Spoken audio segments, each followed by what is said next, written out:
Welcome to Aggressive Development. I'm your host, Steven, and on this show, we give our opinions on the current happenings in the entertainment world. We encourage you to stick around, and we hope you enjoy it. And also, please don't forget to like, subscribe, and comment.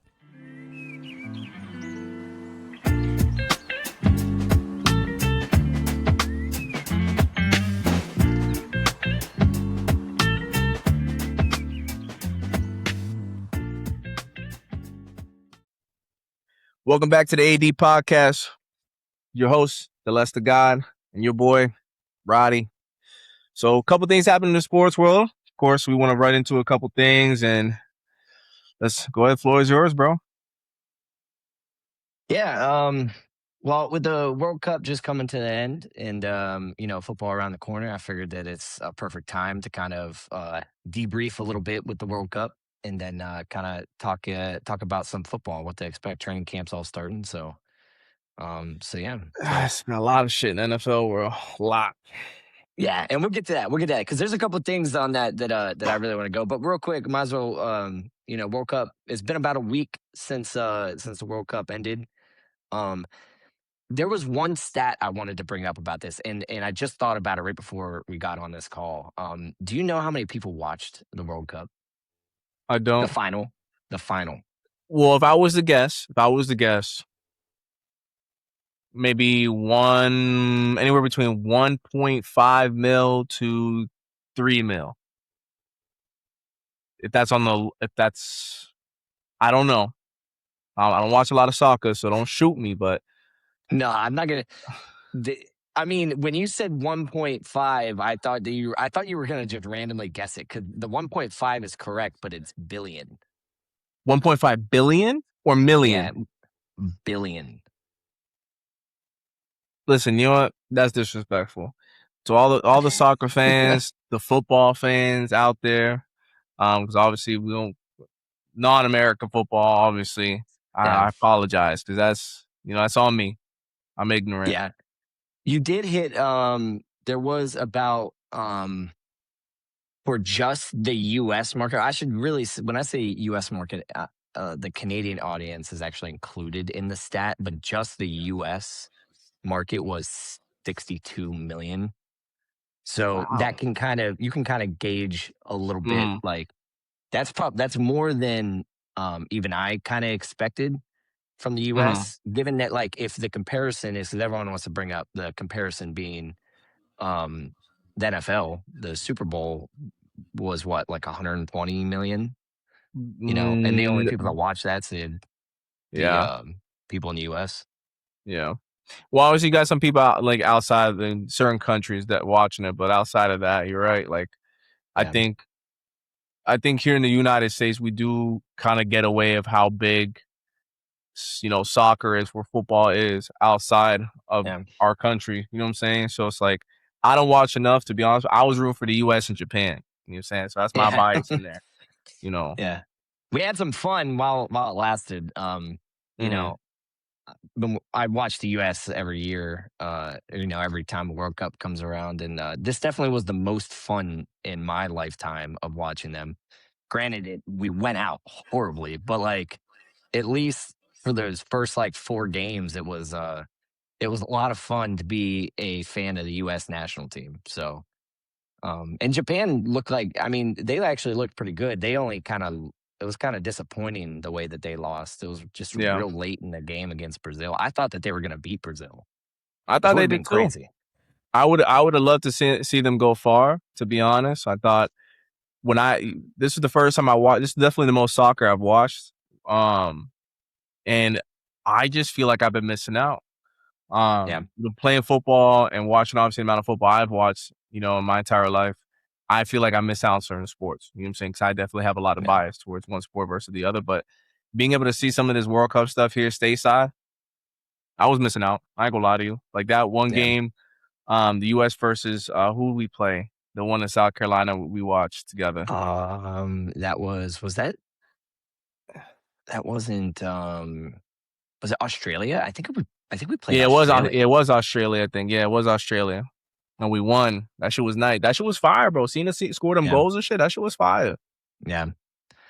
Yeah, this World Cup in general just was like, I don't know if you watched a lot of stuff on TikTok or Instagram or just social media in general, but this World Cup seemed like it just all around was a lot of fun, like for all parties involved. It seemed like all the fans from all the other countries coming in to the U.S. Had like an amazing time, and then even just the residents of these towns that these teams were at were having a blast too. And maybe it's because it was in the US and, we post everything on social media, but it just seemed like it was different this time. And everyone thought that the US was going to be a terrible place to host the World Cup, and it ended up being awesome. Yeah, I'm glad that people from other countries came here and had a good time.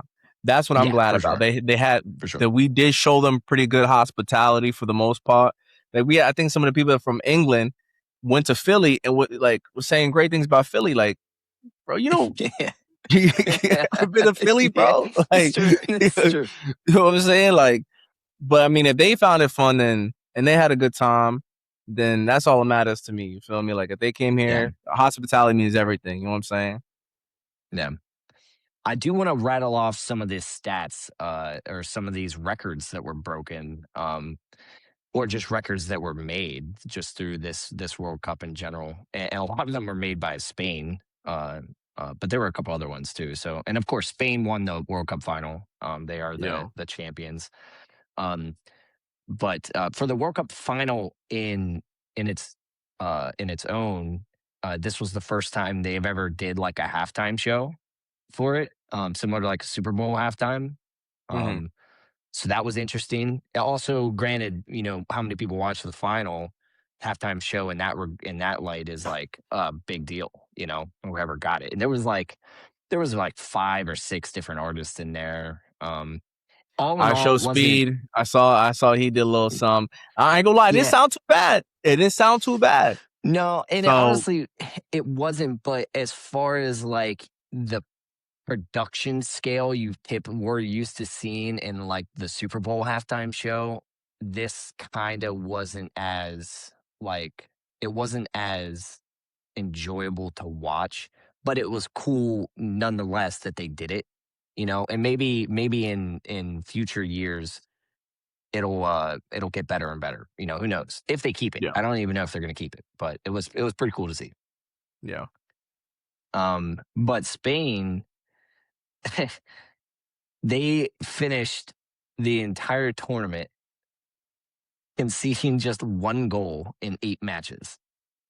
This is the fewest ever allowed by a World Cup champion, like ever. 8 matches in the World Cup, and they only let in 1 goal. So they were only up by 1 the whole time. No. Like they only came back from down 1. No, they only got scored on 1 time. Spain got scored on 1 time. They only got scored in 8 matches? 1 goal. In 8 matches, yes. You tell me one motherfucker got 1 goal in 8 matches? On Spain. No, on Spain. Like I'm talking like Spain did not. I forget that you're not really a soccer person. Spain only let the other an opposing team score. That's what I'm saying. 1 person. Goal. Yeah. So only 1 person out of 8 teams or 8 matches, only 1 lucky motherfucker scored a goal. It's crazy work. Yeah, on Spain, which is crazy. Which goes to the other record. Their goalkeeper set a record for the most. They call them clean sheets when like shutouts. They call them clean sheets in soccer, but it's shutouts, same term. So he had 7 clean sheets or shutouts, which is also a World Cup record. That's nuts. And then the other World Cup record it's not. This one's not really a record, but this has only happened. This is the 4th time this has happened in the World Cup. Spain became the 4th nation in World Cup history to win the World Cup without trailing for a single minute throughout the entire game, the entire playoff or tournament. Listen, when it came push come to shove, they stood on business. They stood on business. Yeah, I'm not gonna lie. I didn't want Argentina to win. No, I I don't don't think want them anyone to win. did. I don't think anyone wanted them to win. I honestly can say, like, if people were joking around, there was like a map that before the finals went out, and it was like red is every country rooting for Spain, and it was like green or whatever is the only country rooting for Argentina, and the entire world besides Argentina was red, and it was like the truth. I don't think I met a single person that wasn't an Argentina fan that wanted Argentina to win. Just a little bit of the stuff that I did hear coming out of like some of those games that they was playing.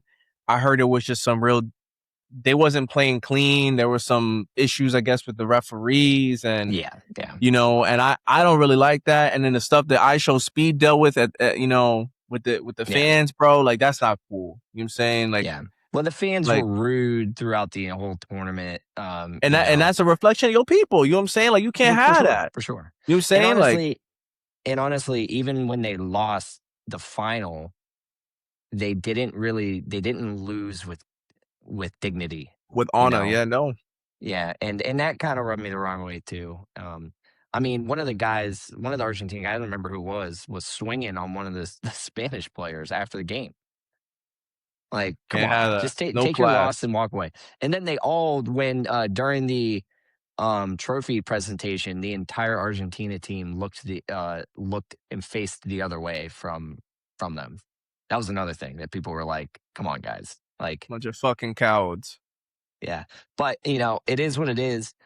I'd say, people blame the officiating, which the officiating was bad. But here's the problem: is like there were like 2 or 3 games there where Argentina, like should have lost. They should have lost, and it wasn't because the bad officiating. Like, yeah, bad officiating had the problem, but like Egypt, for example, had a 2-0 lead on them for like And they blew the lead. 70 minutes, 70 or 80 minutes. Like all you had to do is just put them away. Yeah. And then they let up 3 goals in like 7 minutes to lose that game. Like you just can't, right? Like, and that happened multiple times against them, and it's like you can blame officiating all day, but at the end of the day, you didn't put them away, and Yeah. The rest of the world was upset that Argentina won those games, and I was really upset. You probably didn't watch it, but I was really upset about Cabo Verde's game against Argentina. That was by far probably the best match of the tournament. It was just so electric. And really, I think there was so much meaning behind it just because of the story of Cabo Verde to begin with. They were the smallest country ever to reach the World Cup knockout stage. And they almost took down the defending champions. Like they took them to extra time, and just the goals in the extra time it was electric. By far best game of the match, and sad way to go out for Cabo Verde, but I think for them though, that's something to build upon, right? Oh, for sure. And it shows that they were obviously severe underdogs going into that game, and being able to step up when it mattered the most on the world stage, being a very small country that they are, and proving that. I mean, I think that speaks volumes. To me, that speaks volumes. And they're going to come back with a vengeance for sure. Their goalkeeper is 40 years old. He turned 40 during the tournament. He was by far one of the best players on their team. Like, he was lights out in most of the games. Like, they opened up the tournament in the group stage playing Spain, and the game ended 0-0. Like, they held Spain, who 2 years prior. So Spain came to this tournament one of the heavy favorites because they were the European tournament's champion from 2 years ago. So they came into the tournament with very, very, very high expectations. And Cabo Verde, everyone just counted them out, and they held them to no goal. They held them to no goals, which was incredible. And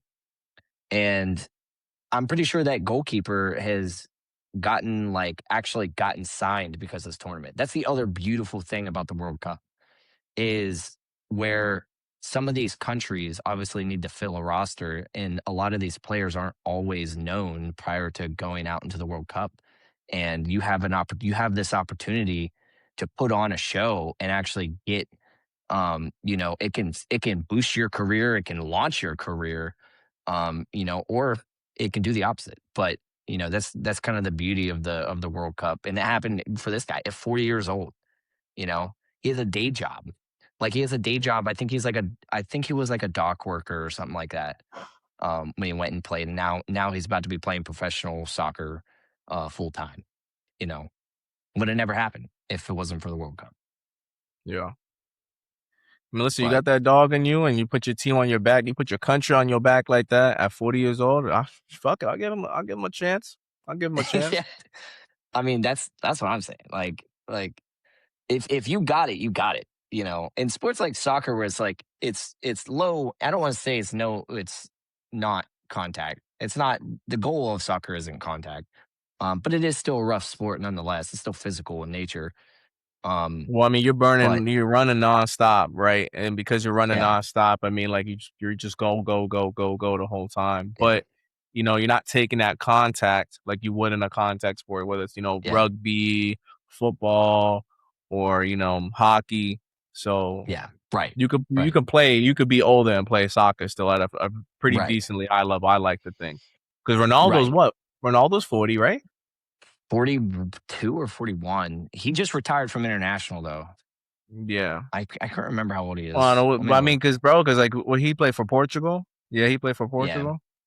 So I yeah. mean, he's probably sitting 41. there He's thinking, 41. yeah, he just played at 41. Like, I think he could come back and play. You He know? probably could, but in the World Cup, it's every 4 years, so the next time he would play would be 46. Which is And why a lot of I mean, he keeps his body in For you sure, know? for sure. But you could already see, like, even through this tournament, that he wasn't as good as he used to be. Yeah. And really, it's not the IQ, it's not the footwork, it's that little bit of explosiveness that you start to lose with age, Yeah. which you can't necessarily, like, that's just life. Yeah. You lose it. You lose a little bit of a step as you get older, and that's why most people consider, I'd say, 35, around 35, to being rather old in soccer. Mostly because a lot of these players have been playing at extremely high levels since they were like 12. You know, and you get Yeah. into like tier one pro leagues, and you're playing your first tier one professional match at, like, sometimes 17, 18, 19 years old. Just depends. um so, like, at 35, you've already had a pretty long career. um Yeah. you know but the same goes for a lot of other sports. So 40 is pretty old, and to be able to put on that level of performance at 40, it says a lot about the player that you are. Like, he's playing better at 40 years old than a lot of these other young keepers are. And the thing is, like, a lot of these young keepers have probably they've been in the academies, they've been on the pro teams, they've been playing at tier one levels for longer than he has. And he went out Yeah. there and just was lights out, which I think is just all around an incredible story from him. And I think he's got, like, just from the World Cup. And that's the other thing too, which I thought was like crazy. Um, he got, like, over 1 million, like, new followers on Instagram after the World Cup, I mean, which bro, it's just like a he's side like note. that, But bro. He's like that. He's just yeah, like that, bro. If I could meet yeah, Ronaldo, bro, I would, bro. He's like that. He seemed like a good dude. yeah. But so moving on, just kind of wrapping up some of the World Cup stuff. Um, here's another thing about Spain winning the World Cup. They did this will be I think this is the first time ever that like, after they won, that the defending champion for the women's FIFA World Cup and the men's World Cup are the same country. I think this is the first time. The women's won for Spain? Yeah, for Spain. They won the last one. And I want to say it's the first time this has ever happened. Let me double check. I know I have it in here, but just that being just a stat on its own is crazy. The Women's World Cup's, I think it's next year.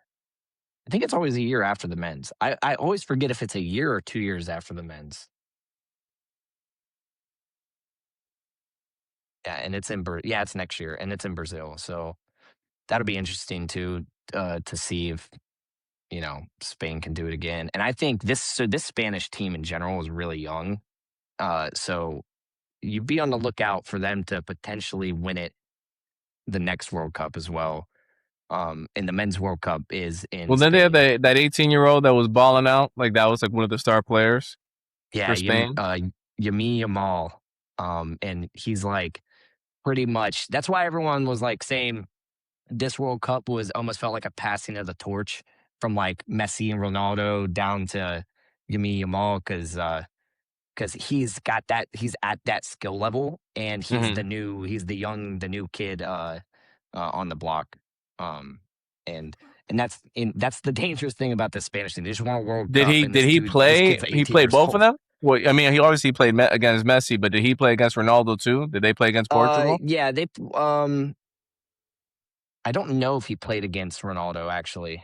Maybe in like a friendly or like just a game. Because I feel like it'd be fire. Like if it really it would to me, it'd feel like a true passing of the torch. If he plays Portugal, and they beat Portugal, right? He beats Ronaldo, and he goes in obviously in the final and beats Messi. Like, bro, I knocked off arguably the two best soccer players in the whole entire planet.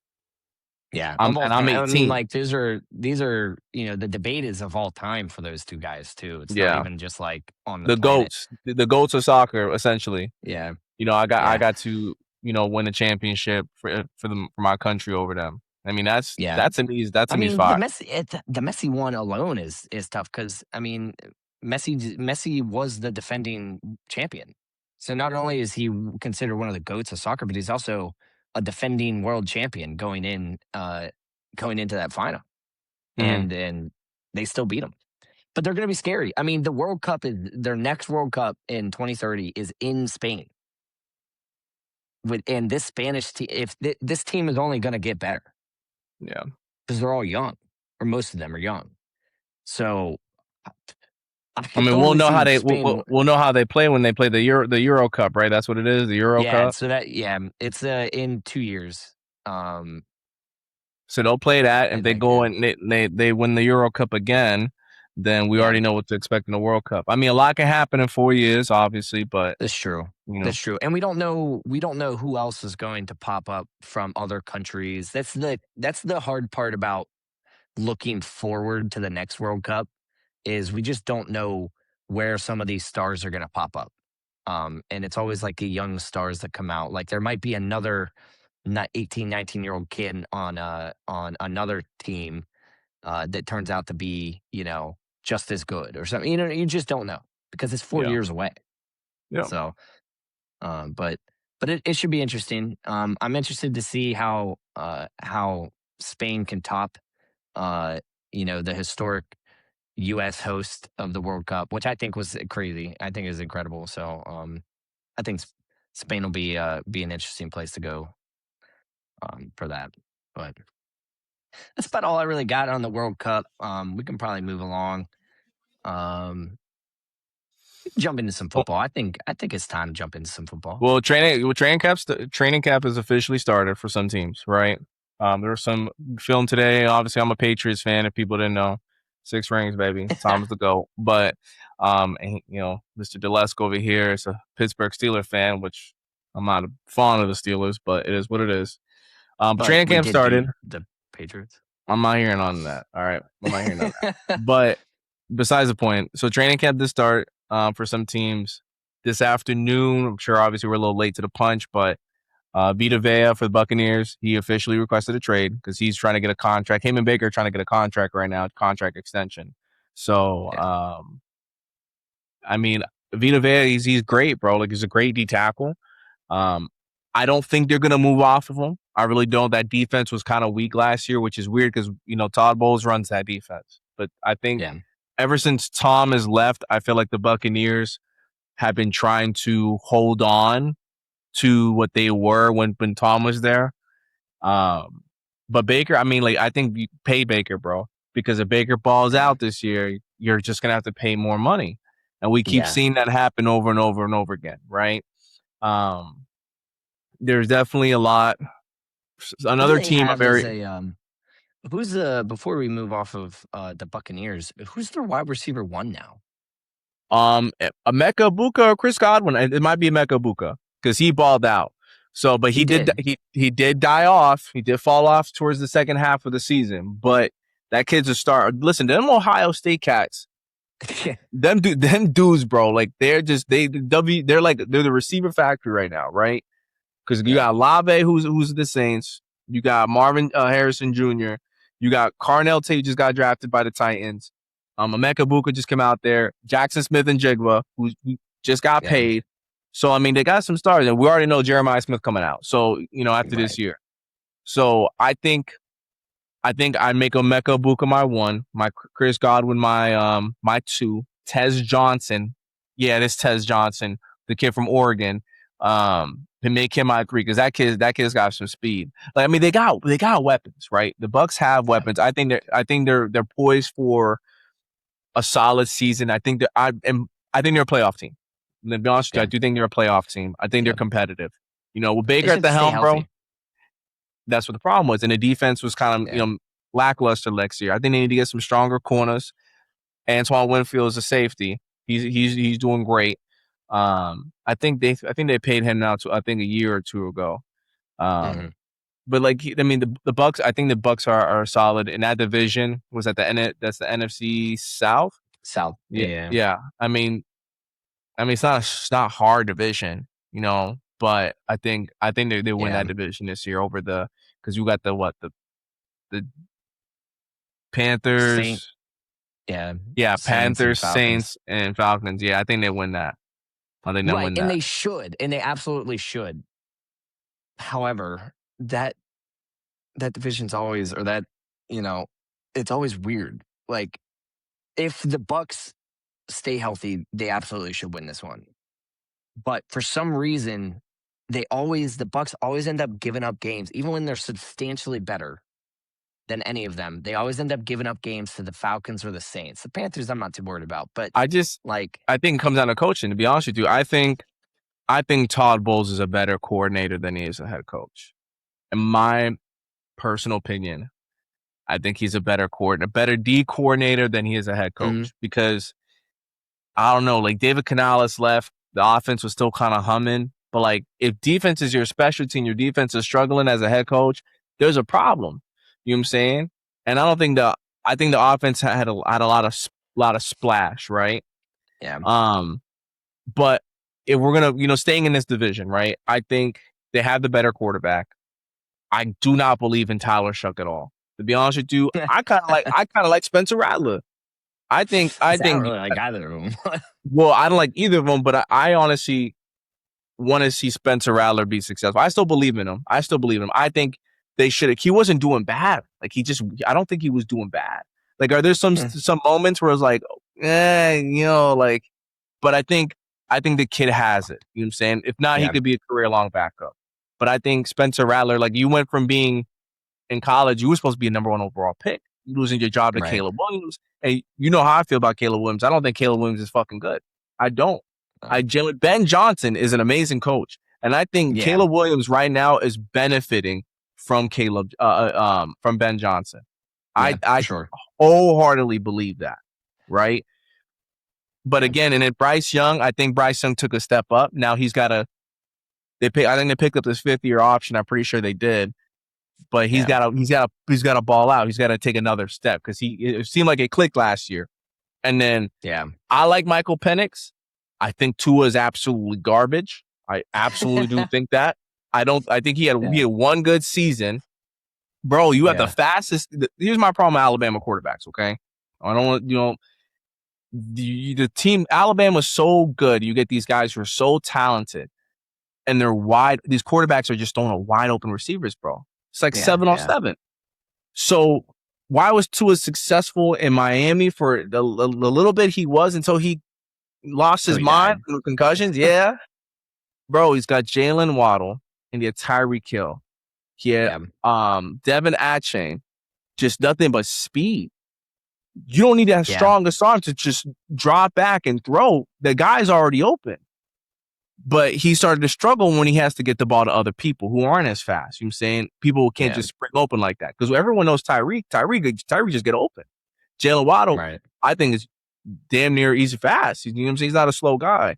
So I think, to me, Tua, you're gonna see his true colors, and he's one concussion away from medically retiring. Right, for sure. Yeah.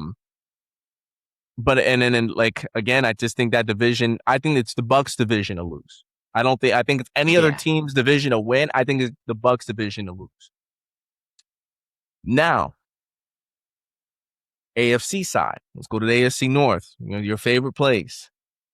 Okay, I want to know what your thoughts on Pittsburgh football, because I got my own personal opinions from what I've been keeping tabs on, but I want to hear where you think you guys are going to finish under Mike McCarthy's first year, Aaron Rodgers last year, and the pieces you guys have there right now. Yeah. Well, I can tell you off the bat, I don't think you can sit here and look at this team that we have currently and tell me that we are worse than we were last year. Personnel-wise, just in general, staff, players, you name it. You can't sit there and say that we are worse this year than we were last year. So hold that thought. If the team is better and better poised as well going into the season than they were last year, I don't see how you can get any less than 10 wins. I just don't see it. And that's kind of where I'm at. I don't think Aaron Rodgers was a problem last year. I think Aaron Rodgers actually played pretty well. I think we struggled at the receiver position for sure, which we have since filled. I think Michael Pittman Jr. is a phenomenal addition because we now actually have a 1 and 2 rather than having a 1 and 2 threes. You know, like skill wise, you know what I mean? Not actually like on the chart, but I think that the duo between Jaylen Warren and Rico Dowdle, I think is going to be way better than people expect it to be.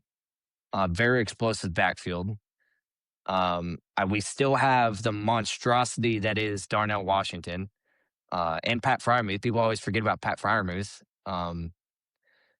And I think that we filled in a couple gaps in our secondary on defense. And I think that we are more, our coaching is going to be a more offensive heavy, something the Steelers really haven't had in, I mean, my entire life, because Bill Cowher really wasn't like an offensive guy either. You know, and certainly Mike Tomlin wasn't an offensive minded guy either. So like, I think you add Mike McCarthy into the mix, and I think like our main problem last year, our main problem for the last 6 or 7 years was the fact that our offense just wasn't. It's elementary. It's elementary. Let's keep it a bug. It's elementary because you obviously had Matt Canada there for a little bit, and he was terrible. It's a high school level offense. Matt Canada ran a high school fucking offense, dude. So I got the schedule pulled up here, right? They still won like 9 games with him, which is crazy. My whole thing is, right, like when I look at the Steelers offense and I look at their defense, right, I think TJ Watt lost a step because he's kind of going down. For sure. He's going downhill, for sure. He's declined, right? Cam Hayward, he's old. They gave him, their last contract. They just gave him money, I think, just to keep him.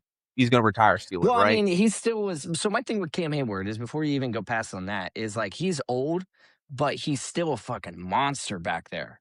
And he's like Calais Campbell. He's like Calais Campbell. You feel me? So like again, he's solid. He's not like He's not whoa and he's not bad. He's just solid, right? Yeah. J-Ram is J-Ram. I think obviously J-Ram lost a step. Joey Porter Jr. I like a lot. I like him a lot. You guys in secondary, he's real good. I'm not super familiar with safeties like that. Offensively with DK and Michael Pittman, I'm not a big fan. I like DK in certain aspects. These guys are monsters, though. Both of them are very, they're not bigger side for receivers. But even regardless of their size, right? I think, like, are you saying like DK? Don't even think is in the top 10 conversation. He's not a top 10 receiver. Him and Michael Pittman Jr. aren't top 10 receivers in the NFL right now, and that's my whole thing. And you got Aaron. So my only like rebuttal to that is I don't blame So I blame the Steelers offense for putting DK into that category for this year. I absolutely agree with you. Going into this year, based off of last year's performance, he's not a top 10. But if you take last year out of his career, his entire time in the Seahawks, he was undoubtedly a top 10 receiver. Arguably, I see, right? Arguably top 10. Okay, and that's because of last year's performance, to me, you're right. He's not like, you can't even say based on last year's performance, he's arguably a top 10, right? Because to me, it's like, all right, well, let's see how the offense looks now, right? My issues with the Steelers, and I feel like Mike Tomlin definitely coached them to those playoffs, even though they haven't won in 10 years, right? If I'm looking at the caliber of coach of Mike Tomlin versus Mike McCarthy, I don't think you guys are a playoff team, because I think Mike Tomlin was the only. But hold on. I think Mike Tomlin was the sole reason with how lackluster that offense has been for this long, that the Steelers made it to the playoffs every single year. 1,000%. I agree with you, but I don't think Mike McCarthy has that in him. I do not blame the Steelers personnel on the offensive struggles, because that wasn't the problem. Because we had, over those years of those struggles, we've had the talent. We had the talent to do it. The problem wasn't the players. It was poor system and poor coaching. And that's just how it was. Everything was an individual game out there on those offenses, and you just can't win football games like that. I think Mike McCarthy is a offensive orchestrator.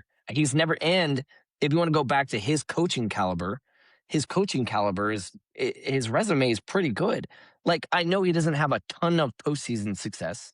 Okay, and a lot of that I don't necessarily throw on his shoulders, but he is the coach nonetheless. However, when is the last time he had less than 10 wins as a coach?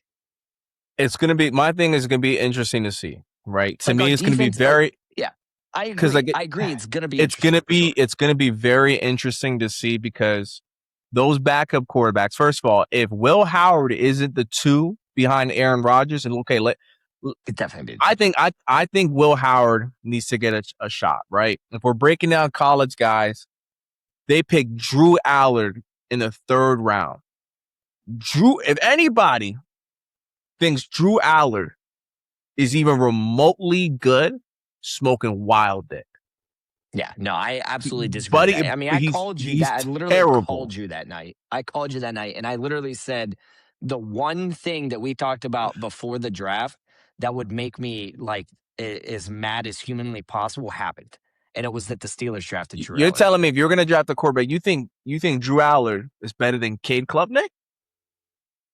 Yeah, I think it's outlandish. If people, Wild. The problem is that people, again, people are looking at him as if it's like a, he's got the bro, Christian Hackenberg had a rocket arm too.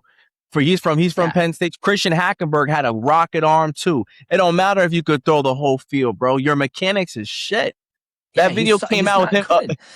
The video came out of him doing a drop back. Looked like he never done a drop back before, buddy. Dude, they're teaching him elementary quarterback shit at the fucking rookie camp, the rookie mini camp. But we don't want to give the guy who won the national shake. Granted, it was with Ohio State, and he's got an all-star roster, right? But at the end of the day, he had to go out there and execute, and he executed it at a high level. I'm taking Kyle McCord over fucking Drew Allen, bro. Oh, for sure. G shit. Absolutely. G shit. Yeah. If Will Howard is not the number 2 going into the, which I think he is. I think he is, because before Aaron Rodgers signed, he was already kind of filling the one spot, like in the locker room, in the like little mini practices they had, like unofficial ones. Like he was filling that one spot. I think he was gonna get it if Rodgers didn't come back. I think he has the most upside, and I think for sure any major analysts or reporters who aren't paying attention to Will Howard, if given the right opportunity if he's given the right opportunity to start and see what he can do, I think he could be a solid quarterback for you guys. I genuinely do believe that.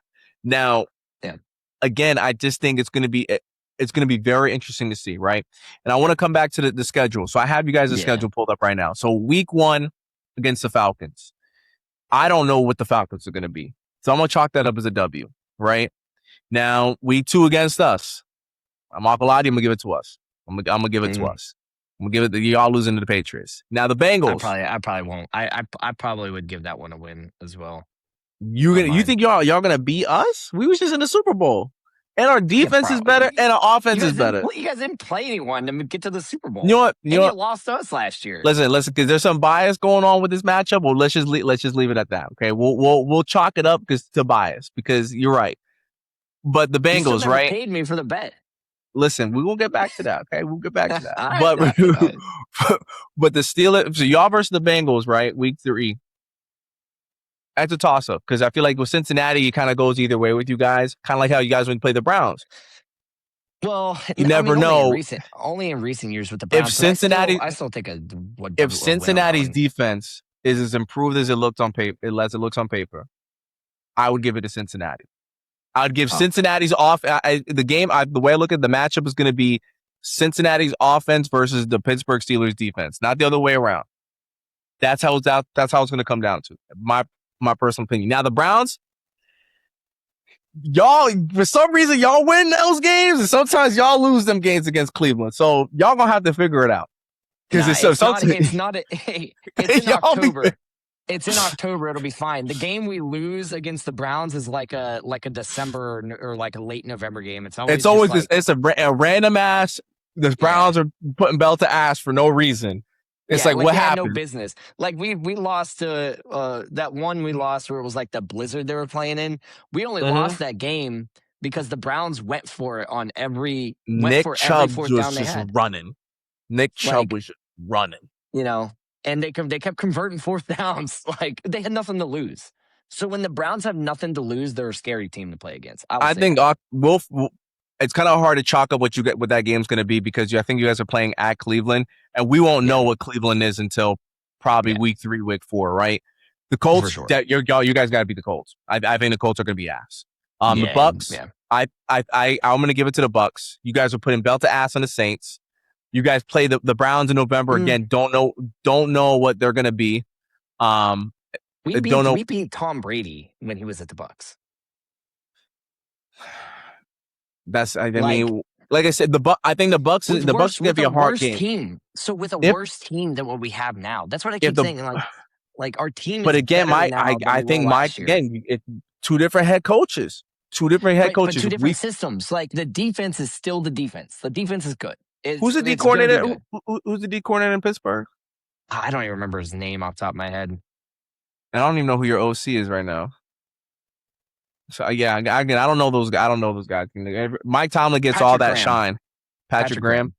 Yeah. I mean, like it depends how I'm gonna put the Bucks in the same category as Cleveland, right? Because you got to see how they pop out, right? Because we don't know what the Cleveland Browns will be. Are the Browns going brown, or the Browns going to take a step forward? Because to me, last year they took a step forward. You know what I'm saying? We'll cover Cleveland here in a second, along with Baltimore. Y'all definitely put, like I said, belt to ass on the Saints. Again, we'll fight. You play the Bengals again. I think that's 50-50. The Eagles. I think the Eagles are taking that. Broncos. I think the Broncos take that. Texans. You guys are. I think the Texans are taking that. The only thing about the Steelers Broncos game that I'd probably put a little weight on is, and kind of the same thing with the Texans. Both of those are late games in Pittsburgh. So like late in the season. You know what? Like the Texans game. Texans you listen, on December 6th at 8:00 at night in fucking Acrisure Stadium. Yeah, you are. You know what? It's going to be the Texans offense versus the Steelers defense, because here's the thing. I think the Texans. I think it's going to be defense versus defense, to be honest. But here's my thing, right? We don't know what CJ Stroud's going to be, because but he's gone backwards in the last couple of years. That's my point. So if CJ goes backwards this year, because he's got a defense and he's got offensive pieces. Now the O-line, I don't think they did I'm watching their draft process and their offseason moves. I don't think they did a good job protecting them. I think they could have done a better job of getting O-line for him. They could have took some big swings in free agency to lure some of those guys. Like Linderbaum went to the Raiders. They couldn't get Linderbaum to come down to Houston. It's like, bro, I don't understand. But again, we'll see what happens with Stroud. If Stroud is ass, because David Mills has been playing great as the backup. David Mills is almost like, people are like, yo, maybe he should be the starter. Yeah. They're having they're definitely having those conversations right now in Houston. You know what I'm saying? They're definitely having those conversations. Yeah. Now the Broncos, let's see how Bo Nix is. Their defense, we already know PS2. You know what I'm saying? We're gonna see how they're good, right? Y'all definitely beating the Jags. I love me some Travis Hunter. I do not like Trevor Lawrence.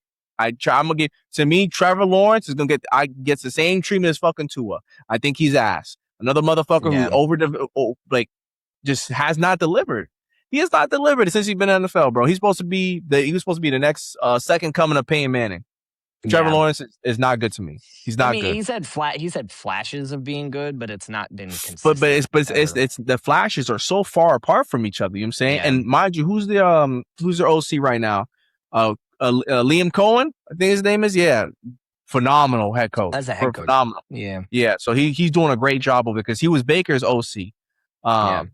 Now the Ravens, we don't know what the Ravens going to be. I'm not gonna lie to you. Some people are like, oh, the Ravens are going to be good because they got Harbaugh gone. I'm not gonna hold you, bro. I don't know what they're gonna be. I don't think Harbaugh's the problem. Ravens. I like Lamar. I like Lamar a lot, but I think, again, they're kind of like the Steelers, right? Offensively, there's certain problems that they have that they, like, for some reason they can't fucking figure the fuck out. So like, I don't understand the receiver shit at all, bro. I don't understand how some of these teams can't figure it out at receiver, bro. I really can't.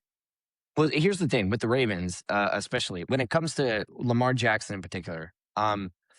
He can be the best quarterback of all time. It doesn't matter. For whatever reason, he does not play well against the Steelers. His entire career has never had good stats against the Steelers. Now, well, as of the last two games, they figured out how to beat you guys. But it wasn't a Lamar Jackson. That was okay. It was a team win. It was a team win. It was a team win. I mean, Derrick Henry ran for 200 yards. Like, when in doubt, give him the rock. You know what I'm saying? Right. You know what I mean? It's like, come on. So like, that's still what it is. And still the stats. I want to say Lamar Jackson has only beat the Steelers twice in his career. I don't know if that's. I can't remember what it is. But it's a crazy stat. While you're pulling that up, right? And then, like I said, the Panthers, I think that's a win. 3-7. 3-7. Yeah. Y'all definitely beating the Panthers.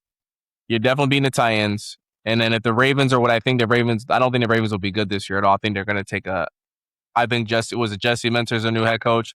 I think the Ravens take a step back. So I'm going to give you both the Ravens wins. Late in a year like that, I'm going to give you both those wins, right? That's 4 wins right there towards the bottom schedule. You're being the Jags, so I give you 5 wins. The Texans, depending who they are, that's a chalk up. I'm gonna give the Broncos the win over you. I'm gonna take the Eagles the win over you. Bengals, Browns. I feel like you guys are right. It's gonna be the Pittsburgh Steelers' strength of schedule. The way I'm looking at it right now, there's some for sure wins. Like your sure wins are the Falcons, the Colts, the Saints. the Jags, the Panthers, the Titans. Those to me are your layups. Everything else I feel like is going to be dependent on these teams and how they actually shape out, right? Now, again, just on the Ravens side of things, right, moving a little bit off, it's like, I like Lamar. He dropped in those rankings. I think Lamar has gotten better as a passer every single year he's been in NFL, right? People say he can't pass. Sure. I think, bro, I think he's a passer. You feel me? And he's running less, which I like to see that because he knows longevity, right? But I think it's not necessarily his fault that the personnel he has to work with at receiver, that's not his call. Zay Flowers has fumbled more times in bigger moments than I could fucking count. And to me, Zay Flowers isn't a one. You can listen, if you're the shorter type of receivers can be ones, right? I'm not saying they can't be ones. But he's showing, to me, he's a solid 2. And he's a solid 2 from the slot. You're getting him like Rashad Bateman, dirt. Fucking dirt. D-Hop is old. D-Hop ain't D-Hop anymore. You know what I'm saying? Like, how hard is it for them to go get an A.J. Brown, George Pickens? Who else was available? Like, Stephon was solid last year. You know what I'm saying? I think Stephon could still potentially be a 1. But again, it's like where you have some of these other guys that can still play at a very high level, right? And be ones. Why aren't you being aggressive to get him? Like, because if he had a fucking an AJ Brown, and Lamar still couldn't get it done with AJ Brown, you know, not that he didn't have weapons, but like, again, it's just like, bro, he struggles. He's gotten better further and further in the playoffs, right? So I could say that argument's kind of dying down because he's getting closer and closer and closer. It's just, again, we got to figure out whether it was Harbaugh or is Lamar. I think if they're bad this year, Lamar's gone. You're trading Lamar. He's gone. Guarantee it. Because then it's like, damn, Harbaugh wasn't a problem. It was Lamar. Yeah. He got the most he could have got out of Lamar Jackson. You know what I'm saying? Yeah. And then moving to Cleveland. And we can go in on Cleveland. I think I like this Cleveland Brown team. Oh, jeez. Hear me out. And I'm going to tell everyone this right now. I'm definitely Shedeur biased, okay? But if I'm being realistic with his development, I've seen a lot. If you're paying attention, I think for the people that aren't paying attention to what he's doing in some of those games, because there were some games like, damn, he was great. And I was like, bro, what are you doing? Like, you making me look bad. I think the Browns drafted very well this past draft. That last draft class they just had was phenomenal, right? So I think they're building something there in Cleveland. I'm a firm believer that I think they genuinely are building something there in Cleveland. Did they get the head coach right? We won't know. They paid Deshaun a lot of money. Schedule. They have a pretty easy schedule. So, but my thing is, like, if you look at Shedeur when he played in the preseason and when he came back, there were changes. You could see the development, right? Because remember, in the preseason, he kept drifting back. And some of those games when he came back later in the season, there were more. The offense got more explosive because he was taking shots down the field, right? Where Dillon Gabriel wasn't. Everything for Dillon Gabriel was safe. But obviously, he still made mistakes as a rookie. Okay, if to me he was a second round quarterback, but then he was drafted as a 5th rounder. You got to treat him like a 5th rounder. You can't give him first round treatment if he was drafted in the 5th round. And I think where some of the skepticism for people towards him need to understand that. Deshaun, my issue with Deshaun is his tenure in Cleveland hasn't even, like, they paid him all that money he's been asked. He's had injuries. He's been asked. He's been unavailable. The best ability is availability, and which he hasn't been any of those things. I think what puts Cleveland in a very tricky spot this year is if you start Deshaun, it's a win for Shedeur. If you start Shedeur and then end up starting Deshaun, it's a lose for Shedeur, right? Yeah, for sure. Because under no circumstances do I think the Cleveland Browns, if let's just say Deshaun Watson goes out there, they start Deshaun, because for Shedeur's development, let Deshaun start, right? Because Shedeur's on a rookie contract. If Deshaun balls out, because you got to think long term, I can get something in return for him. There's no way you should pay that man again. You wasted 5 years of your franchise on this man. 5 years. You gave him a deal on top of the deal he had from the Texans. If he balls out, the smart thing to do is to go get some value back. Because if you don't get value back and you let him walk, somebody else gets him on a deal. Yeah. If Deshaun plays, trade him. I think. Listen, regardless of where the season is at, let's just say the Browns are 5-12 or whatever. Let's just say they're at 500. If they're at 500, like right there, just chilling there, but Deshaun's stats look good and he's been playing good. Like maybe this defense is struggling, right? Because they don't got fucking Myles Garrett anymore. Go see if you can get a 3 for him. Someone eat that contract because someone be like, oh, Deshaun's back. Some sucker is gonna go the Cardinals. The Cardinals. Call him up. Hey, you want Deshaun Watson for a 3? Because they got Jacoby Brissett and fucking Carson back. Motherfucker, I'll roll with Deshaun. Well, I'm already going to be bad this year. I'm already going to be bad. Might as well just take a flyer on him for a 3. Might burn the 3rd round. You get them shits back. You might as well burn one, right? Yeah. Well, I mean, to be honest, the Cleveland Browns problem has never been a lack of talent at the QB position. That's not been their problem. The Cleveland Browns problem is I don't understand how or why they just make the wrong decisions consistently. Even when they look right, they don't do it. They don't make the right decisions the correct way. Like, that sounds outlandish to say. Let's call it front office, right? Front office shit, because you're right. They've had talent. I absolutely agree. Like, that's why I'll sit here. And again, and this isn't because that I don't think they have a solid roster, because their roster on paper looks good. It has looked good in years past too.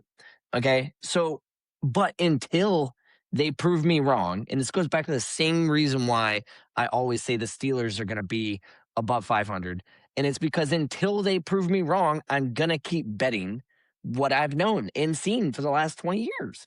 And that is the Browns are not going to be good. And I think, and that's not on the players' fault. I don't think it is. Listen, it's not on the players' fault, right? But I genuinely believe, because I definitely, obviously I was a Johnny Manziel guy, but Johnny Manziel did all that stuff to him, right? Did it to himself, right? I think Kevin Stefanski was a fuck. Like, watching that season, and mind you, that's why I don't think the Falcons would be good. Because, like, the Falcons, I don't know why they got rid of Raheem Morris. I think they were trending in the right way with him. Like, you gotta give him a little bit of a leash. You feel me?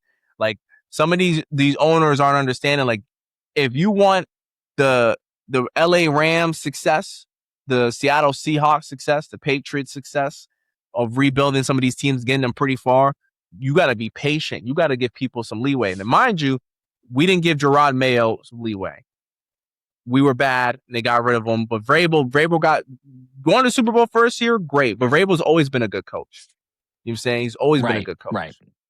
Yeah, I mean, and no one's ever really, I don't think anyone's ever, I thought Vrabel got a bad rap in Tennessee. Yeah. Because I agree. He just had a bad quarterback. Like, I always thought Tannehill sucked. And, they would just kind of stumble their way into having like some good plays or some good games here and there. And I never thought that was on Vrabel as a coach. Like, Tannehill just sometimes would just not show up to play. You know what I mean? Like, he would one game he would be doing the mechanics the right way, and then the next game he just forgot how to play window. football.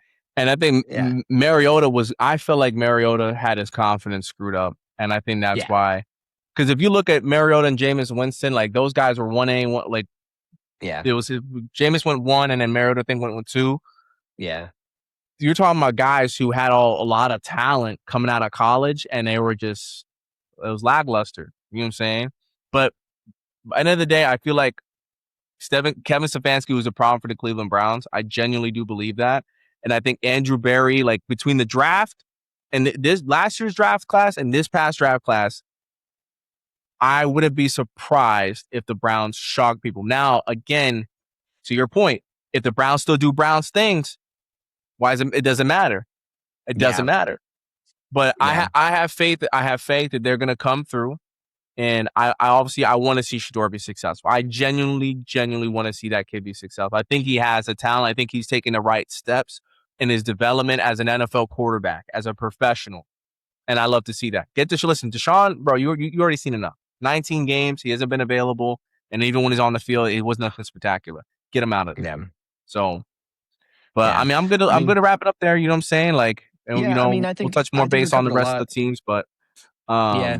I mean, and I could even go in a little bit more on some of the AFC North stuff too, but obviously, training camp just started. You know, we got plenty of other teams to kind of dive into, especially some the NFC side. NFC side. Yeah, a little bit more on some of those other teams. Because there's been a lot of changes over there, especially, I mean, the Rams are loading up for a run. Yeah, dude, the Rams. I don't even know how that was possible. We could spend a whole day talking about that Rams team, and I think we will. We'll definitely get to that in subsequent episodes. But I think we kind of beat the AFC North to death on this one. And as training camp goes along, I'm sure I'll have more comments about the direction, because I still think the Steelers are probably going to win the AFC North this year. Listen, I think I would say the Bengals should. I think the Bengals are going to win. The Bengals should win it. The Bengals absolutely should win it, but I don't think they will. I think Zach Taylor's gone. Zach Taylor is gone, regardless if he wins. The only way Zach Taylor keeps his job, I think, in Cincinnati, if they win the Super Bowl. The only way. Yeah. If they miss the playoffs, as soon as they know they're officially eliminated from playoff contention, it guarantees bounce. Gone. Yeah. Go ahead, clock out for me. Go and clock out. Because at the end of the day, I fully expect Joe Burrow to get hurt at some point, because still, for the life of me, they won't get anyone of stature to protect him. No idea why, but if he goes down, that team's pretty much toast. You know who's going to take the job if Zach Taylor gets fired? McDermott.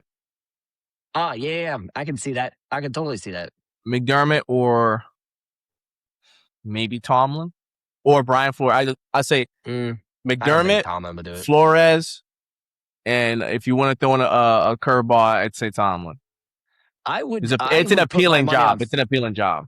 Yeah, I would put my money on Flores, because it seems to me that you don't necessarily need an offensive-minded guy going in there, because you just need a good offensive coordinator. You need someone that's going to overhaul that defense, because I think that defense is still, like, on paper, it's supposed to be better, but until I see that, I'm still going to sit here with the notion in my head that they're a bottom 16 defense.